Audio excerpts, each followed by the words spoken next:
Hi everyone. யார் இந்த ஜொஹ்ரா மம்தானி என்பதே இன்று மிக பெரும் பேசுபொருளாக இருக்கின்றது.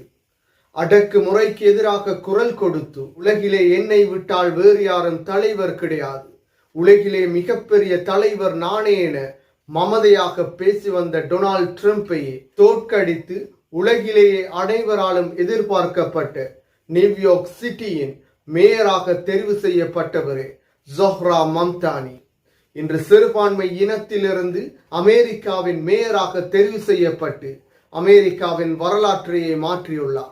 இந்திய வம்சாவளியை சேர்ந்தவரும் உகண்டாவில் பிறந்தவருமான ஜொஹ்ரா மம்தானி இன்று நியூயார்க் சிட்டியின் மேயராக தெரிவு செய்யப்பட்டுள்ளார். நான் மேயராக தெரிவு செய்யப்பட்டதன் பின்னர் இஸ்ரேலிய பிரதமர் பெஞ்சமின் நெத்தன்யாகு அமெரிக்காவிற்கு நியூயார்க் சிட்டிக்கு வருவாராக இருந்தார். அவரை கைது செய்வேன் என சூளுரைத்தவரே இந்த ஜொஹ்ரா மம்தானி. முதலாவது முஸ்லிம் மேயராக இவர் தெரிவு செய்யப்பட்டுள்ளார்.